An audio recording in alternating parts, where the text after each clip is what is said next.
출애굽기 2장 1절부터 10절까지 말씀, 제가 하나님의 말씀을 읽어드리겠습니다.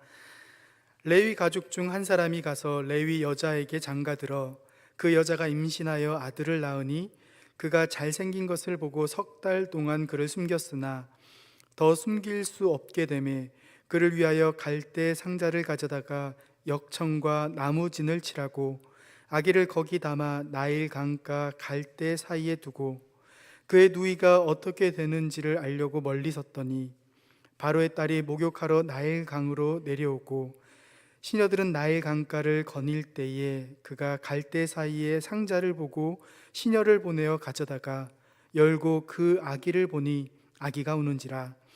그가 그를 불쌍히 여겨 이르되 이는 히브리 사람의 아기로다. 그의 누이가 바로의 딸에게 이르되 내가 가서 당신을 위하여 히브리 여인 중에서 유모를 불러다가 이 아기에게 젖을 먹이게 하리이까. 바로의 딸이 그에게 이르되 가라 하매 그 소녀가 가서 그 아기의 어머니를 불러오니 바로의 딸이 그에게 이르되 이 아기를 데려다가 나를 위하여 젖을 먹이라. 내가 그 삭을 주리라. 여인이 아기를 데려다가 젖을 먹이더니 그 아기가 자라매 바로의 딸에게로 데려가니 그가 그의 아들이 되니라.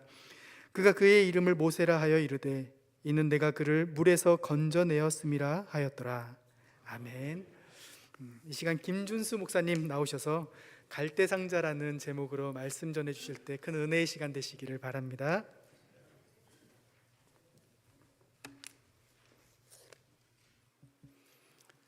오늘 2부에 나온 모든 성도님들을 주님의 이름으로 축복합니다. 제가 시작부터 말을 버벅거려요. 왜냐하면 분위기가 달라서 그래요. 제가 늘 1부만 예배 드리다가 2부에 예배를 드리니까 너무 좋은 거 있죠. 아멘. 원래 설교자는 1부와 2부를 똑같이 해야 잘하는 설교자라고 얘기했는데 저는 잘하기는 틀린 것 같아요. 제가 온 힘을 다해서 2부 설교를 해보도록 하겠습니다. 말의 일생은 입에서 시작해서 귀에서 끝나요. 그렇죠? 굉장히 짧은 삶이기 때문에 한번 내뱉은 말은 주워 담을 수 없다라고 그렇게 얘기를 합니다. 말이 짧으면 기분 나빠요. 그죠? 말이 짧으면 관계에 있어서 때로는 분노가 되고 다툼이 될 때가 있습니다. 그러나 좀 말이 길면, 말을 마음으로 받으면 이해가 되고 공감이 돼요. 저는 우리 성도님들이 제 설교를 좀 길게 들었으면 좋겠어요. 그렇게 반색하지 마시고요. 저 목사가 분명히 설교를 길게 할 것이다 이렇게 예상을 하는데 오늘 일부를 들어보신 적은 없지만 일부가 정확하게 9시 반에 끝났습니다. 아멘. 근데 벌써 시작이 굉장히 길어서 좀 길어질지도 몰라요. 근데 중간에 제가 끊을 수도 있습니다. 수년 전 제가 고등학교를 다닐 때, 수년 전 제가 굉장히 영하다는 말을 표현을 이렇게 애둘러 얘기합니다. 제가 고등학교 다닐 때 저희 국어 교과서에 그 독일 시인인 안톤 슈낙이라는 사람의 그 산문인 우리를 슬프게 하는 것들이라고 하는 산문이 수록되어 있었어요. 제가 공부는 못했는데요, 쓰잘데없이 그런 걸 좀 기억해요. 대체로 가을은 우리를 슬프게 한다. 추수가 끝난 후에 텅 빈 농가밭, 가을밭에 흩어져 있는 비둘기의 깃털들, 지붕 위로 떨어지는 빗소리, 마늘의 밤, 개 짖는 소리가 우리의 마음을 슬프게 한다. 우리를 슬프게 하는 것들이 어찌 그것뿐일까요? 슬로우해진 비즈니스, 또 사랑하는 사람과의 헤어짐, 또 쉽게 풀리지 않는 신분의 문제, 관계의 깨어짐과 또 그로 인한 경제적인 손실들, 원치 않는 질병들도 우리를 힘들게 합니다. 그런데 문제는 이러한 힘들고 아픔이 한두 번 스쳐 지나가는 것이 아니고 마치 그 바닷가 갯바위에 파도가 수없이 밀려 부딪히듯이 이 슬픔은, 아픔은 끝없이 우리를 괴롭혀요. 그런데 문제는 이러한 괴로움과 슬픔 속에서 하나님은 과연 나를 지키시고 있는지, 이러다 내 인생이 망하는 것은 아닌지, 그런 염려가 됩니다. 분명히 두려워 말라, 놀라지 말라, 내가 너와 함께 할 것이다, 내가 너를 붙들리라 약속하셨는데 그 하나님의 약속은 지켜주고 있는지, 지켜주고 있다면 왜 이렇게 내가 힘들게 살아야 하는지 의심스러워요. 하나님은 어찌하여 멀리 서시며 어찌하여 내가 힘들 때 피하시는지, 필립 얀시의 그 책의 제목과 같이 내가 고난당할 때 하나님은 어디 계셨습니까? 라고 묻고 싶은 그 심정으로 하루하루를 살아요. 오늘 본문의 말씀은 그러한 우리의 외침에 대한 하나님의 음성이고 우리가 어떻게 그러한 슬픔을 잘 극복할 수 있는지에 대한 하나님의 가르침이에요. 그래서 이 이야기는 3500년 전에 있었던 아주 먼 옛날 이야기가 아니고 우리들의 이야기예요. 나의 이야기. 오늘 성경에는 그 나의 이야기가 어떻게 쓰여지고 있는지 우리는 본문의 말씀을 통해서 함께 살펴보려고 합니다. 야곱과 그의 후손들은요, 예수님의 형상인 요셉의 품에 안겨서 그 생명을 보존하기 위해서 애굽에 정착을 합니다. 그러나 그 후 이 요셉을 알지 못하는 새로운 임금에 의해서 이스라엘은 자유인에서 노예가 되어서 그 바로의 모든 압제를 온몸으로 받아내야 했습니다. 그 이스라엘의 노역 덕분에 애굽은 지금도 역사에 남는 그런 유적을 갖게 돼요. 그런데 여기에서 이스라엘의 슬픔이 끝나는 것이 아니고 이스라엘은 그들의 생육이 남달라서 그 땅에 충만하게 될 때 슬프게도 그들이 낳은 그들의 아이를 애굽 신에게 제물로 바쳐야만 했습니다. 이건 말도 안 되는 일이에요. 어떻게 언약의 자손들, 약속의 자손이 이방 신의 제물이 되어야 합니까? 하나님이 살아계신다면 이러한 일은 절대 일어날 수가 없어요. 그런데 문제는 뭐냐면 그 불행이, 그 아픔이 현실이 된다는 거예요. 제발 이것만 피했으면 좋겠는데 제발이 현실이 되어질 때 얼마나 아픈지 몰라요.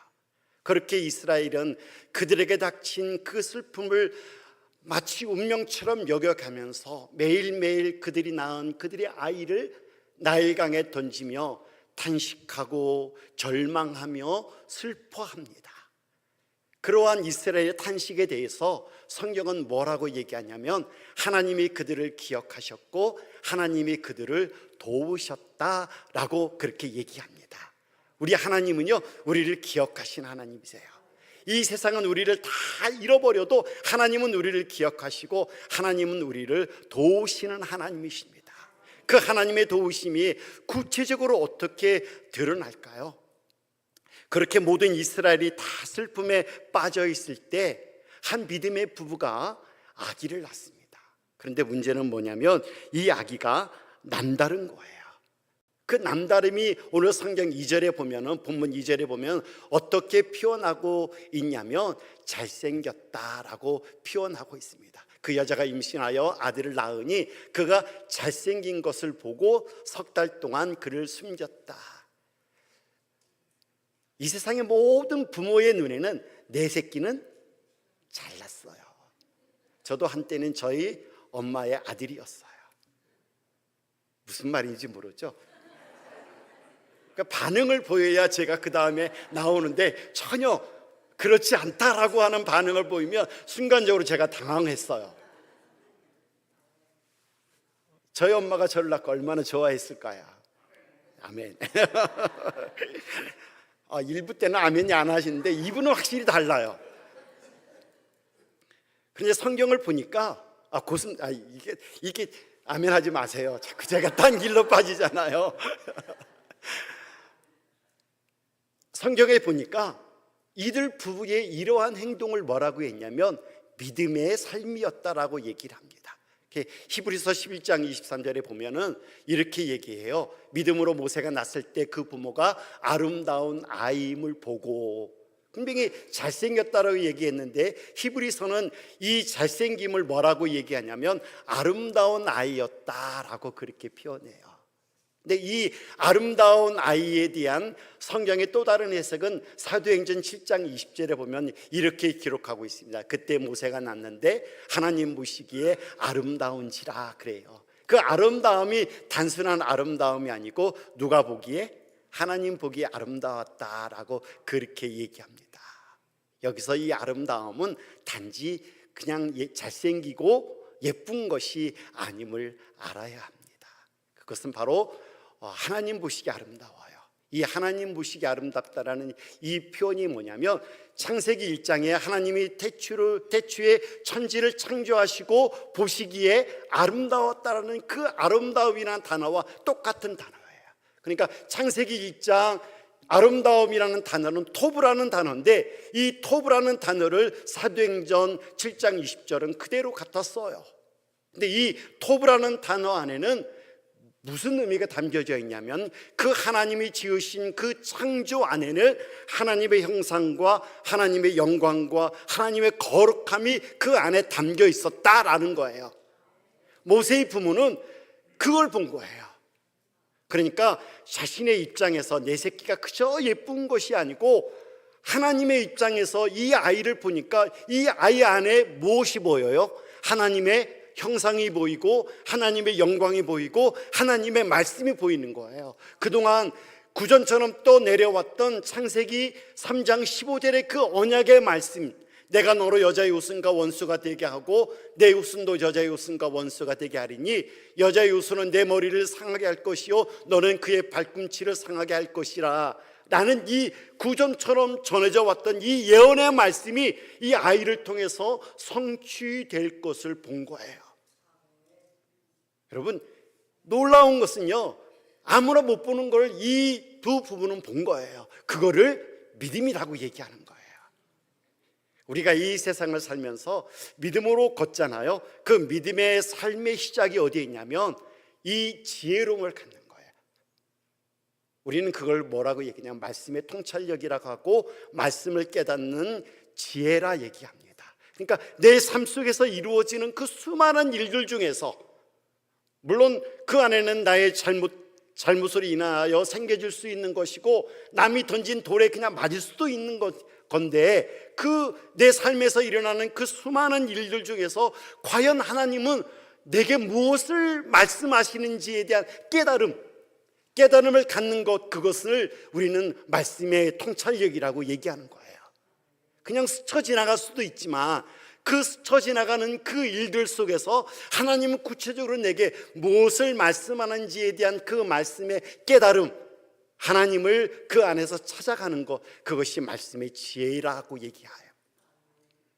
그런데 말씀의 지혜도 기준이 있어야 될 것 아니에요? 그죠? 기준이 없으면 무엇이 다 하나님의 말씀이고 하나님의 뜻입니다 이렇게 얘기할 수 있으니까 우리는 그 말씀의 지혜의 기준력을 갖는데 그 기준이 뭐냐면 말씀이에요.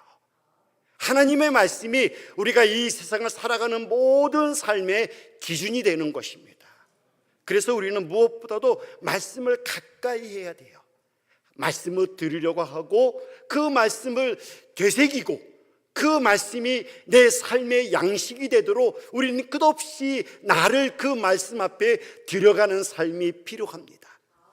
그래서 성경은 뭐라고 얘기하냐면 넘어가야 되는데 안 넘어가네요. 너는 일부 때는 너무 힘들었어요. 안 넘어가서. 근데 조금 이제 넘어가네요. 확실히 이분은 다르긴 달라. 너는 이 말씀을 마음에 새기고 너는 또 그것을 내 손목에 메어 기호로 삼고 내 비간에 붙여 표로 삼고 또 내 집 문설주와 바깥문에 기록할지니라.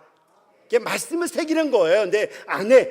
그러니까 말씀은 이게 육비에 새기는 것이 아니고 신비에 육비에 돌에 새기는 것이 아니고 내 마음의 신비에 새기는 게 말씀인 거예요. 그 말씀의 신비에 새겨진 말씀이 우리의 삶의 기준이 되는 거예요. 우리 나아갈 길을 밝혀주는 것이고 우리는 그 밝혀 보이는 그 말씀의 능력에 따라 살아가는 그러한 삶이 되는 거예요. 모세의 부모는요, 자신의 삶에서 주어지는 그 모든 것 속에서 하나님의 뜻을 그렇게 분별할 수 있었기 때문에 바로의 권위와 바로의 군대와 바로의 칼이 두렵지 않은 거예요. 그 말씀을 붙들고 있는 사람은요, 세상에 두렵지 않은 거예요. 우리가 하나님보다 세상을 더 좋아하고 세상을 쫓아갈 수 없잖아요. 그냥 말씀을 붙드는 사람은요, 세상을 더 사랑할 수 없어요. 하나님을 사랑하는 사람이 어찌 세상을 사랑하고 하나님보다 세상을 어떻게 더 좋아할 수 있습니까? 말씀을 좋아하는 것이요, 우리에게 주어진 슬픔을, 위기를, 아픔을 이길 수 있는 능력이고 시작인 거예요. 그런데 문제는 뭐냐면, 우리가 이렇게 말씀으로 살려고 하고 또 믿음 중심으로 살려고 하지만, 하나님 중심으로 살려고 하지만 우리의 삶은 조금도 나아지지가 않을 때가 있어요. 참 정말 신실한 종인데 그 신실함이 삶의 고난으로부터 무너져 가는 것을 우리는 자주 보게 됩니다. 오늘 부모가 그래요. 모세의 엄마 아빠의 삶이 그래요. 그래도 명색이 부모인데 자식을 지켜주지 못해요. 오늘 본문 3절에 있는 말씀과 같이 지금까지 최선을 다해서 내 방법과 내 노력으로 이 아이를 숨기려고 했지만은 더 이상 숨길 수가 없어요. 부모인데 자식을 지켜주지 못할 때 부모의 그 마음을 뭐라고 표현하냐면 찢어진다, 그렇게 얘기해요. 부모의 마음이 찢어질 때가 있잖아요. 그래서 이제 이 엄마 요게벳은 자신이 그동안 지금까지 해왔던 모든 수단과 방법을 다 내려놓으려고 합니다. 이 절망적인 슬픔 속에서 요게벳과 아므람은요, 그들이 숨겨왔고 지켜왔던 그 아들을 이제 내려놓으려고 합니다. 엄마는 갈대를 꺾어서 갈대 상자를 엮습니다. 상자라겠지만은 사실은 볼품없는 바구니예요. 이렇게 생긴 바구니예요. 어설프잖아요. 지금처럼 대나무처럼 예쁘게 잘 만들어진 것도 아니고 그냥 강가에 있는 갈대 꺾어서 엮었으니까 얼마나 초라해 보여요. 이 갈대를 꺾어서 엮습니다. 그리고 퉁퉁 부은 눈에는 눈물이 여전히 흘렀지만은 그녀는 떨리는 손으로 이 바구니 안에 물이 스며들지 않도록 역청을 바르고 나물진을 바르며 밤을 지새웁니다. 그리고 날이 밝자 엄마는 이 상자 안에 그 사랑하는 아들을 내려놓습니다. 갈대 상자는요, 불행한 시대에 태어나서 부모로부터 버림받은 아이가 놓여진 초라한 바구니예요. 이 바구니 안에 부모는 그들이 가졌던 슬픔, 절망, 탄식, 눈물을 다 내려놓습니다. 그게 갈대 상자예요. 저는 우리 로뎀의 모든 성도들이 여러분이 가지고 있는 어려움, 두려움, 고통, 좌절을 다 이 갈대 상자 안에 내려놓기를 주님의 이름으로 소망합니다. 우리는요, 내가 지니고 있었던 그 나의 방법, 수단을 다 내려놓아야 해요. 그 내려놓음을 가리켜서 우리는 기도라고 얘기합니다. 기도는 지금까지 내가 해왔던 모든 것들을 내려놓는 거예요. 물론 내가 할 수 있던 그 방법까지도 내려놓는 것이 바로 기도예요. 그리고 기도는 내 방법, 내 노력이 아닌 하나님의 능력과 하나님의 권능을 내 삶으로 끌어들이는 것이 바로 기도예요. 내려놓음이라는 것은 하나님을 내 편으로 삼아서 그 하나님의 능력과 권능을 마음껏 휘두르는 것이 내려놓음이 아니고, 내가 하나님 편이 되어서 하나님의 쓰임에 나를 전적으로 맡기는 것이 내려놓음, 기도라고 얘기하는 거예요. 그래서 기도는 기도 응답을 받기 위해서 하는 것이 아니에요. 이렇게 얘기하면 큰일 났네, 왜 기도하지? 이런 마음이 들 수 있잖아요. 근데 저는 솔직히 얘기해서 제가 그 기도하는 기도에 한 5% 이렇게밖에 잘 응답이 안 돼요. 제가 우리 성도님들을 위해서 기도하면서 가끔 물어봐요. 상태가 어떤지.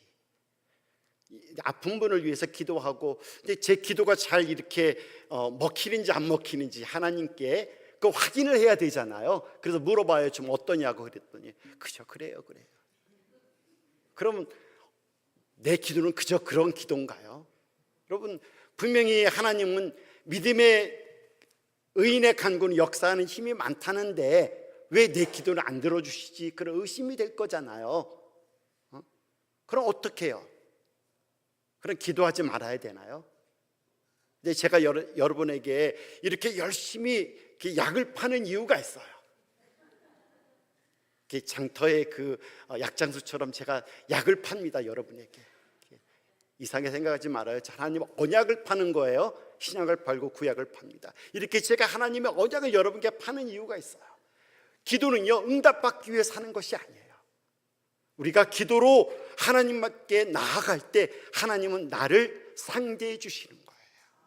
기도가 능력인 것은, 기도가 우리의 무기인 것은 하나님 앞에 내가 서기 때문에, 그래서 기도하는 거예요. 빌립보서에 보면은 너희는 아무것도 염려하지 말고 모든 일에 기도와 간구로 너희 구할 바를 하나님께 아뢰라. 그리하면 모든 지각에 뛰어난 하나님의 평강이 그리스도 예수 안에서 너희 마음과 생각을 지키시리라.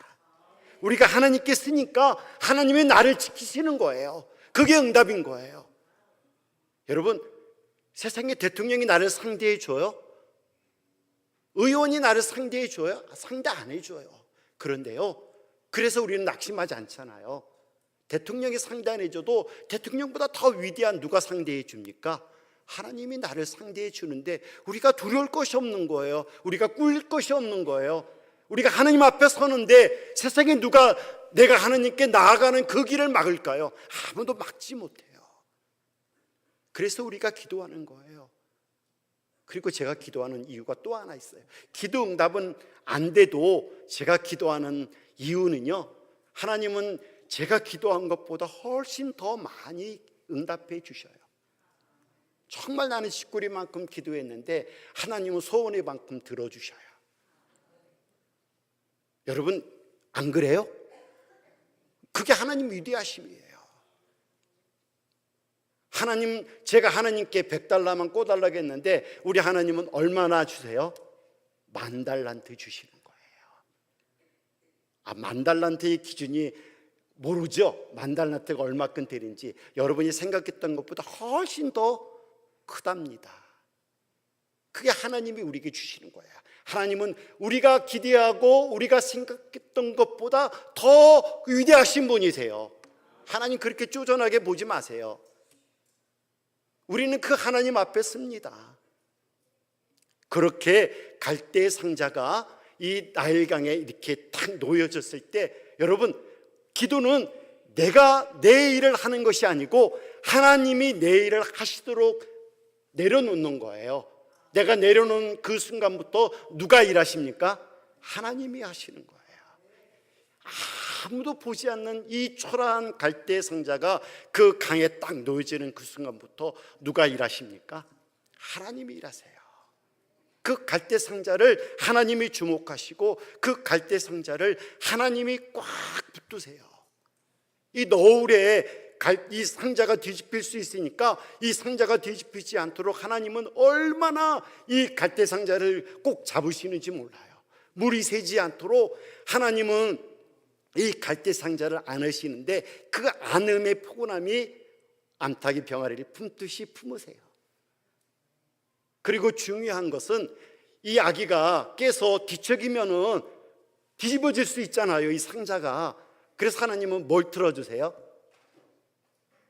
모르시는구나. 백색 소음.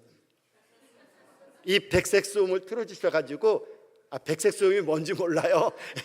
애기들이 이게 엄마 뱃속에 있을 때 그 소리예요. 슉 하는 소리.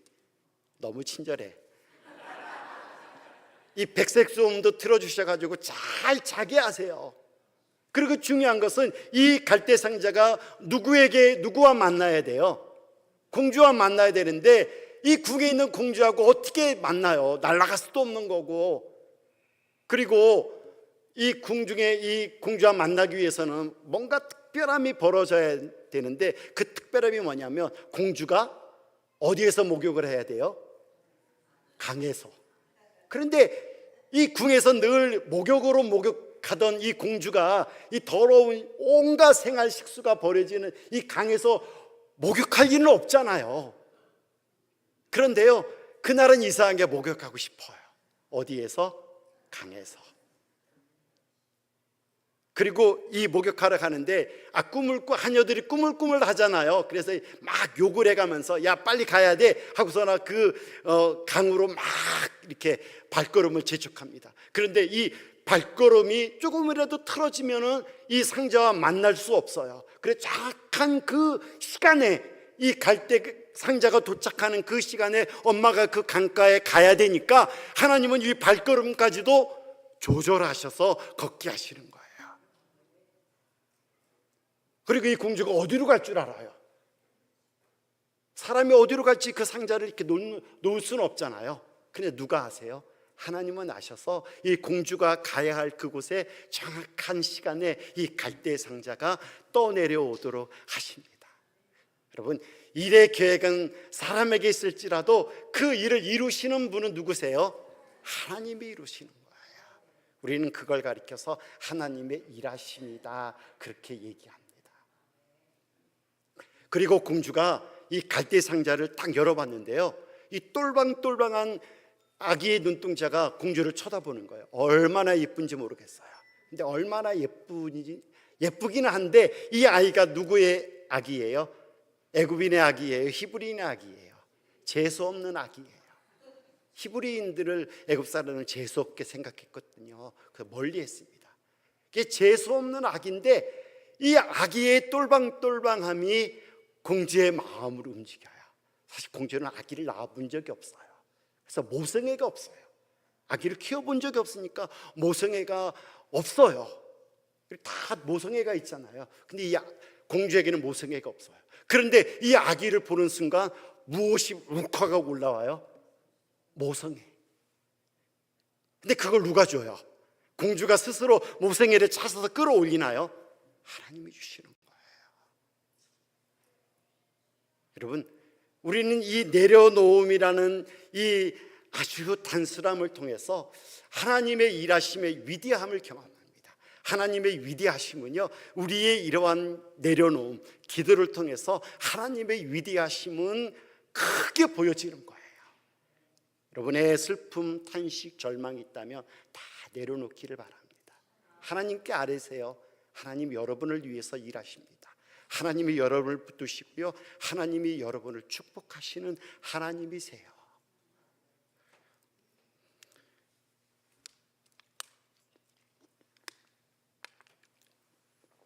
그리고 여러분, 오늘 본문을 읽으면서 뭐 한 가지 이상한 점은 없었나요? 아무 생각이 없이 읽었죠. 이상한 점은 저만 깨달으면 돼요. 왜? 제가 설교자니까 제가 이렇게 설명해 드리면 되니까 여러분은 괜찮아요. 오늘 제가 설교를 하면서 모세의 엄마 이름이 뭐라고 그랬죠? 요게벳이가, 아버지는 아므람이라고 그랬고요. 우리는 잘 압니다. 이 모세의 누이가 누나가 누구예요? 모세 누나 미리암이고요. 이 공주의 이름은 뭔지 아세요? 모르죠. 그래서 제가 있는 거예요. 그래서 설교자가 필요한 겁니다. 우리는 잘 모르는데 애굽 사람들은 이 여자를 잘 알아요. 되게 유명한 사람이거든요. 하셉슈트라고. 이게 절대 권력자였어요. 다 이름이 있어요. 이름 없는 사람은 없습니다. 그런데 하나님은 그들의 이름을 다 빼세요.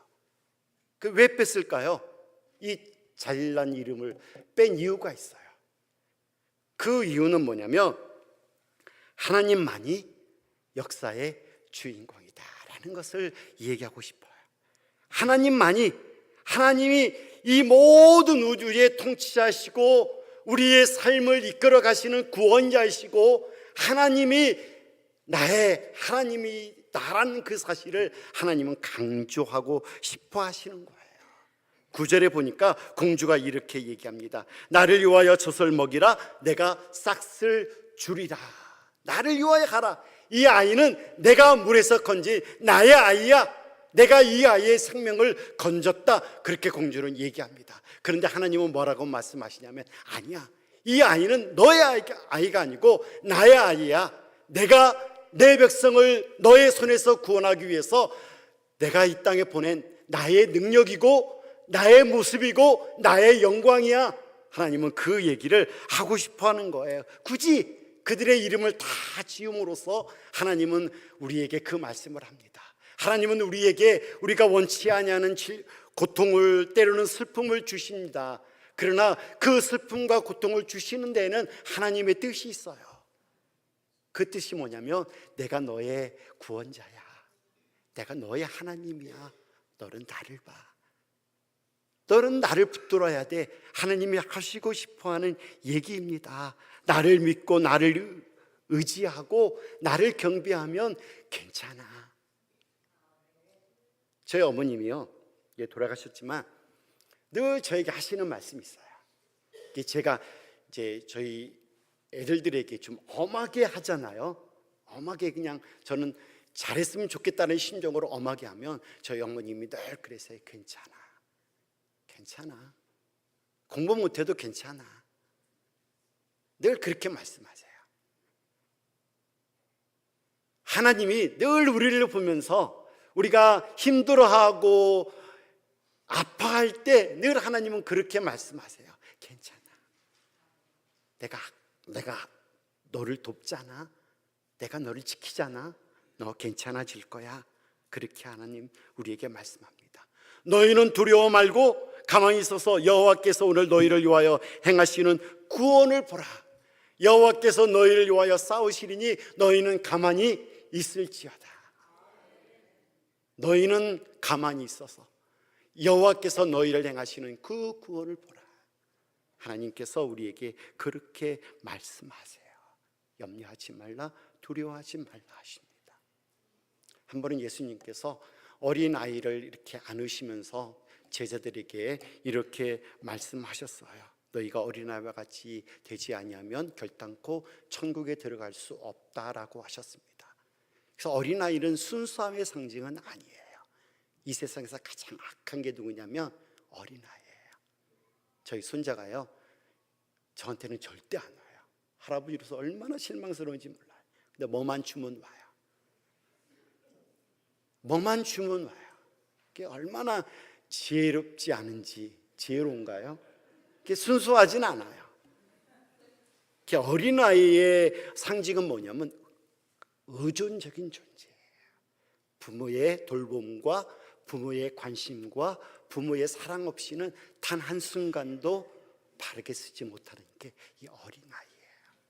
성도의 삶은 하나님 의존적인 존재가 성도의 삶이에요. 하나님 지킴과 인도하심이 없이는 단 한순간도 바르게 쓸 수 없는 존재가 성도의 삶이에요. 그런 성도에게 하나님이 하신 약속이 있어요. 그 약속이 뭐냐면 너희는 두려워 말고 말라. 내가 너희를 구속하였고 내가 너를 지명하여 불렀나니 너는 내 것이라. 내가 물 가운데로 지날 때에 물이 내가 너와 함께 할 것이라. 내가 강을 건널 때에 물이 너를 침몰치 못할 것이라. 불 가운데로 행할 때에 불이 너를 상하지 못하게 하겠다라고 하는 것이 하나님의 약속이에요. 나를 지키시고 나를 붙드신 하나님, 내가 어디 가든지 무엇을 하든지 그 하나님은 나의 하나님 되어주기를 주저하지 아니하셔요. 누구의 하나님? 나의 하나님. 우리는 부모가 부끄러워서 숨잖아요. 그런데 하나님은요, 막 내가 가면은 좋아서 팔을 들어요. 그게 나의 하나님이에요. 저는 우리 로뎀의 모든 성도들이 나의 구원자이시고 나의 능력이시고 나의 도움이신 그 하나님 앞으로 날마다 나아가기를 축원드립니다. 내 아픔이 무엇이든지 내 고통이 무엇이든지 그 아픔과 고통을 내가 이기려고 하지 마시고 그 하나님께 다 내려놓으세요. 하나님은 그걸 기대하세요. 그리고 하나님은 그 아픔과 고통을 내 아픔, 내 고통으로 삼아주시고 당신의 고통으로 삼아주시고 우리에게 안식을 주시는 하나님이십니다. 저는 우리 로뎀의 모든 성도님들이 그 하나님을 바라보고 그 하나님과 함께 영원한 승리의 삶을 누리시기를 주님의 이름으로 축원을 드립니다. 기도하겠습니다. 하나님 감사합니다. 우리 삶에 주시는 하나님의 은혜를 기억합니다. 낙심과 두려움과 절망의 순간에 나를 도우시고 나와 함께 하시는 그 하나님을 날마다 바라봅니다. 하나님, 우리 로뎀의 모든 성도들에게 승리함을 주시고 이김을 주시고 주의 영광을 허락해 주시옵소서. 감사드리며 우리 주 예수 그리스도의 이름으로 기도드리옵나이다. 아멘.